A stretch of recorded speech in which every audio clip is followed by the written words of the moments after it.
Think and Grow Rich by Napoleon Hill, Part-3.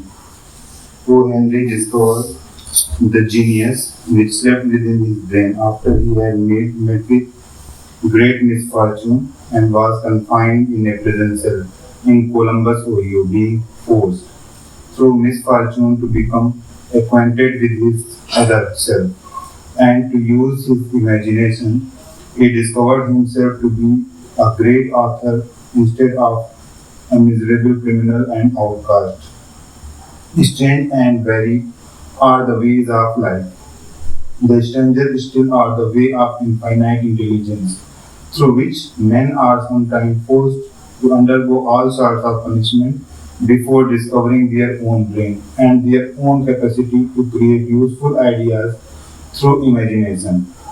Edison, the world's greatest inventor and scientist, was a trained telegraph operator. He failed innumerable times before he was driven finally to the discovery of the genius which slept within his brain. Charles Dickens began by pasting labels on the blacking coats. The tragedy of his first love penetrated the depth of his soul and converted him into one of the world's truly great authors. That tragedy produces first David Copperfield, then a succession of other works that made his a richer and better world for all who read his books.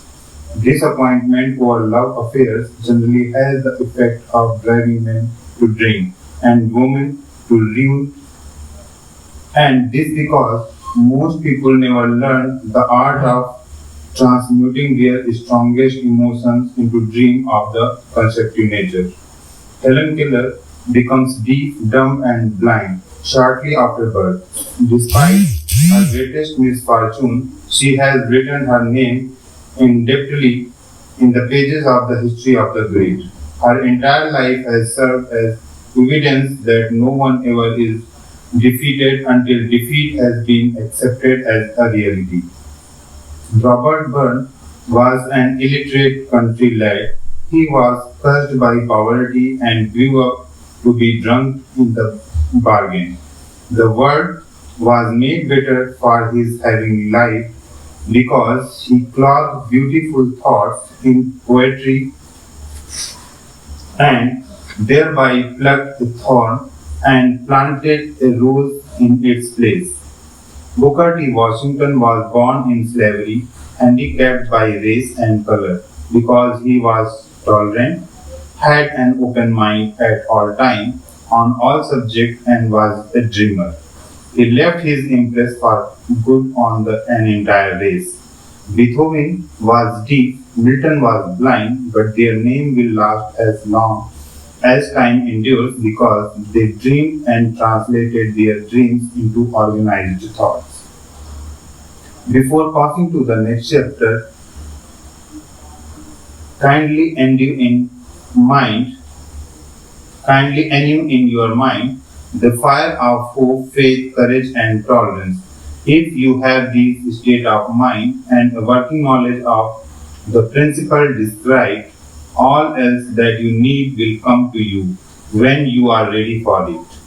Let Emerson state the thought in these words: every proverb, every book, every byword that belongs to thee for aid and comfort shall surely come home through open or winding passages. Every friend whom not thy fantastic will, but the great and tender soul in thee craveth, shall lock thee in his embrace. There is a difference between wishing for a thing and being ready to receive it. No one is ready for a thing until he believes he can acquire it. The state of mind must be belief, not mere hope or wish. Open-mindedness is essential for belief. Closed mind do not inspire faith, courage, and belief. Remember, no more effort is required to aim high in life, to demand abundance and prosperity, than is required to accept misery and poverty. A great poet has correctly stated, is this universal truth through these lines. I bargained with life for a penny, and life would pay no more. However, I begged at evening, when I counted my scanty store. For life is a just employer, he gives you what you ask. But once you have set the wages, why you must bear the task. I worked for a menial hire, only to learn dismay that any wages I had asked of life, life would have willingly paid. Desire outwits Mother Nature.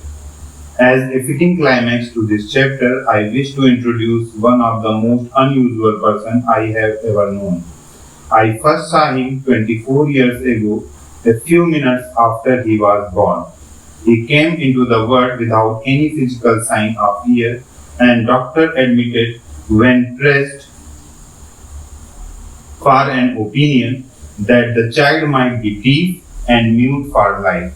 I challenged the doctor's opinion. I had the right to do so. I was the child's father. I too reached a decision and rendered an opinion, but I expressed the opinion silently. In the secrecy of my own heart, I decided that my son would hear and speak. Nature could send me a child without ears, but nature could not induce me to accept the reality of the affliction. In my own mind, I knew that my son would hear and speak. How? I was sure there must be a way. I knew I would find it. I thought of the word of the immortal Emerson. The whole course of things goes to teach us faith. We need only obey. There is a guidance for each of us, and by listening, we shall hear the right word. The right word? Desire. More than anything else. I desired that my son should not be a deaf mute. From that desire, I never receded, not for a second. Many years previously, I had written, our only limitation are those we set up in our minds. For the first time, I wondered if that statement were true.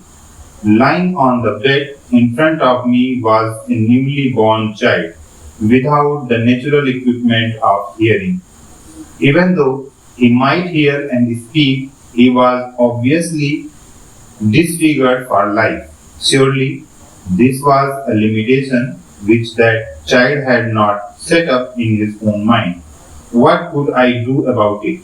Somehow, I would find a way to transplant into that child's mind my own burning desire for ways and means of conveying sound to his brain without the aid of ears. As soon as the child was old enough to cooperate, I would fill his mind to completely with a burning desire to hear that nature would, by method of her own, translate it into physical reality. All these things took place in my own mind, but I spoke of it to no one. Every day I renewed the pledge I had made to myself not to accept a deep mute for a son. As he grew older and began to take notice of things around him, we observed that he had a slight degree of hearing.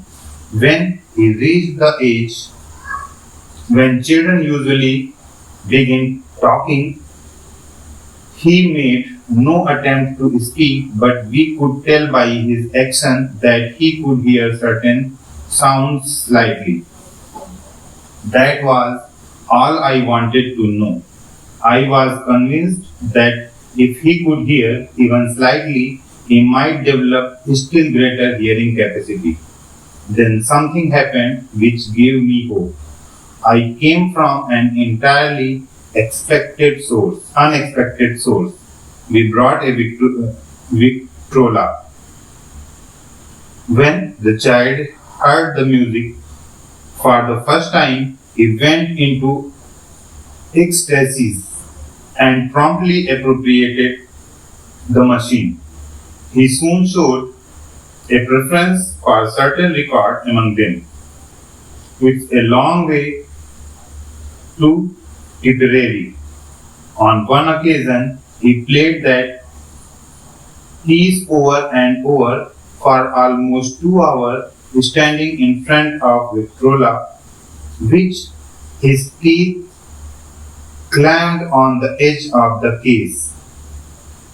The significance of this self-formed habit of his did not become clear to us until years afterwards, for we had never heard of the principle of bone conduction of sound at that time. Shortly after he appropriated the Victrola, I discovered that he could hear me quite clearly when I spoke with my lips touching his mastoid bone or at the base of the brain. These discoveries